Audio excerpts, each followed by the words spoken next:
did it on purpose. We had a little blurb on a CBC documentary, Canada, which is the BBC of Canada, and they admitted at the World Health Organization they'd sterilized millions of women in Africa and India with a fake tetanus shot that was bioengineered, warfare planned, engineered to attach itself to a hormone, go straight to the ovaries, and cause massive inflammation and sclerosis. But see, that's too scary for the public to admit, so they won't check it out and find out it's true. They'll just keep taking their injections.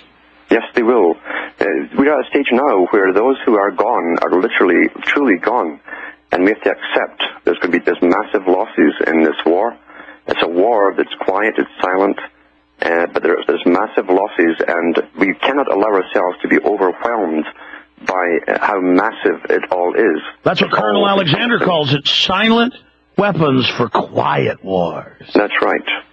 That is right. So quietly how they put the pillow over the child's face and smother them lovingly. Oh. Yes, that's right. And it's difficult. See, the average person will go into, they'll shut down, their minds will close into, and they'll withdraw into a catatonic state if they suddenly allow themselves to accept the facts and the evidence. And that is why they generally choose not to know. It's too terrifying for them. Once you know, you have to take action. You see, that's what's mandatory. And they know that. What are you going to do when you realize there are people in this world, lots of them, and lots of employees working for the elite, working on methods to kill you off by all kinds of nasty diseases? You can't negotiate with mass murderers. You cannot grab a serial killer in the middle of a spree and say, please stop doing this. You see, we'd have to deal with this, and that's something no one wants to question and bring up. Well, when I speak to crowds of people that don't know who I am or who are hostile, I just say to them, you know about black men in Tuskegee and letting them die of syphilis over 45 years and spreading it to tens of thousands? Yeah. And they say, yeah, we know about that. Do you know about the atomic soldiers, how they had to march into the bomb blast, crater minutes after, knowing it was going to kill them? They wanted to, yeah, we know about that.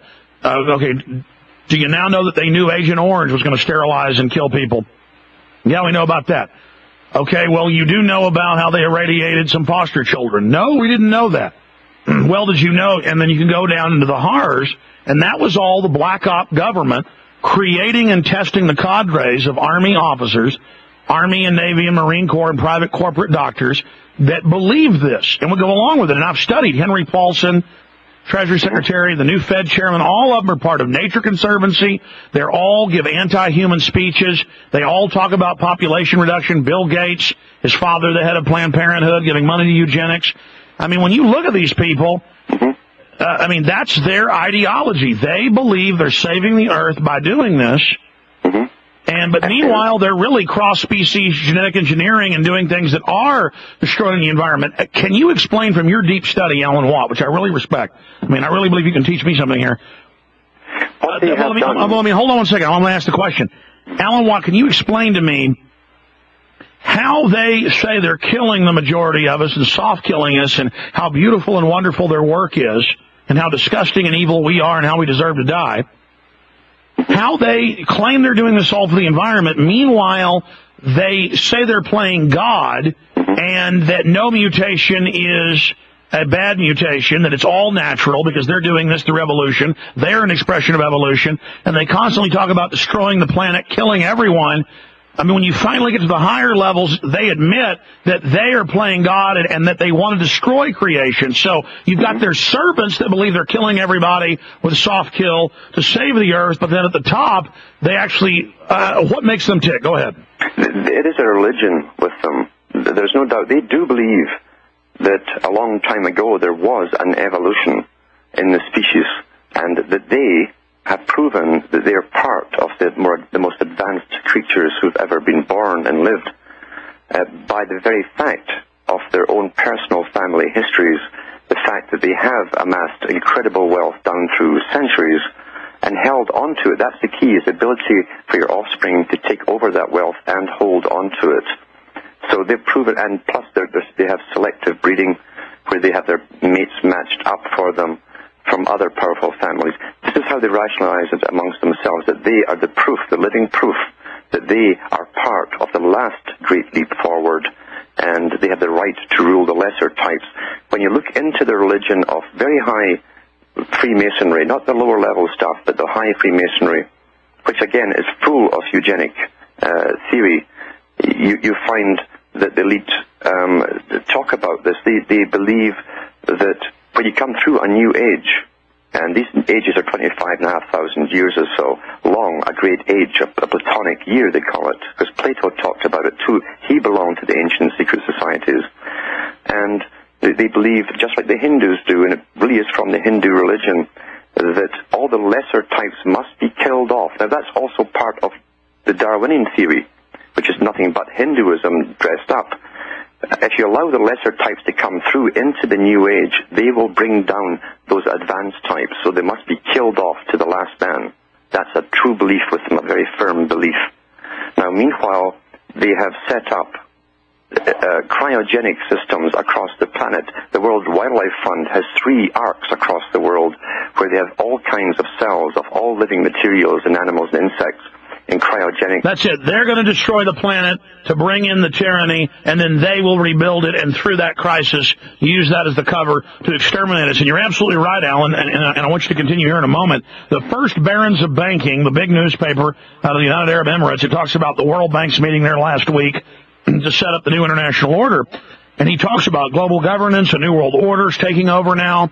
But then the rest of his interview is about how families maintain wealth and how that is their supreme victory, is that they carried on the wealth genetically and that they didn't let their children become decadent. And so he's saying he's most proud of the dynasty holding the wealth and expanding the power, not losing it. So people always ask how you have old elites, or they say, I can't even balance my checkbook. How do they organize this? Well, that's why they're in control. And they believe, because they, like they say in the film that was put out, Apocalypse Now, where he talks about the beauty of being willing to chop little children's arms off. Yeah. You know, the strength, the diamond bullet. Now, please continue. You were getting to the point of the cryogenic arcs with the seed and animal banks, the deep underground bases, which they admit, and their Moonraker scenario. Yes, on public broadcasting, they did a documentary a couple of years ago on the World Wildlife Fund, and one of their arcs is in Louisiana.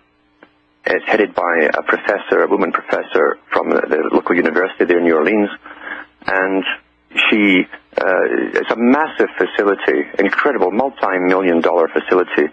She said there are 3 of them worldwide, and they have already put together in vitro fertilization some of these sperms and ovums from the cryogenics, and they can put them into any animal and bring the creature up to term, regardless of what kind of creature it is.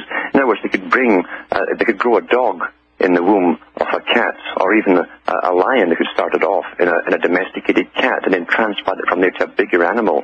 That's how far ahead they've done, and they've been very, very successful. So they could literally, in the case of disaster, which they can create themselves, do the Genesis Project. The Genesis Project was first mentioned, of course, in predictive programming in the Star Trek movies. So they can reseed the planet and recreate it. Now, this is what they called, by Albert Pike's doctrine, the Luciferian doctrine. The whole idea, remember, of a Luciferian doctrine was that Lucifer wanted to remake everything in the way that he thought it should be made on Earth. And in Freemasonry, they actually say that they're here to perfect that which is left imperfect by the Creator itself. So by destroying all that was, they will bring in the new, and they will perfect it in their own image. This is the true Luciferian doctrine that they talk about in their own writings. And they make fun of us in movies with Terry Gilliam, like Time Bandits, where the devil, that's what he really wants. He wants to remake it the way he wants it. Yes, exactly. And they are doing it. They are doing it. It's not going to happen. They are doing it. And, of course, all over Europe, they've been up at the North Pole, and in Iceland, they've built giant vaults, big government vaults, and they're openly getting us ready with films that they put out there about the public being mass sterilized, no one being able to have children. Again, they're incrementally getting us ready for this. They're incrementally preparing us with all this predictive programming and all these movies like Children of Men that are coming out to do this. There is no doubt about that. These science fiction movies and the novels too are authorized to be out there from the World Futurist Society. And when you see who guides and funds the World Futurist Society, it's the same big players, again, the big names, the big multi-millionaire philanthropic organizations like the Rockefellers. So wherever you find those names, you know this is the agenda. And they fund the authors, just like H.G. Wells was funded to put out propaganda. And they tell them what to include in their stories. Well, here's a very simple one. It's admitted that G.I. Joe cartoon in the 80s had some Defense Department funding, and the whole thing is about join the military, and they phrase it as all individualistic and an army of one. And then now that's their official slogan today, and they're fighting this evil group, but really the bad guys are always cooler, so what they were really predictive programming for was to be bad guys. That is correct. Young men, again, especially, and this is well understood too, and the FBI have done studies on this, young men who have no male role figure, and most of them today have no male role figure.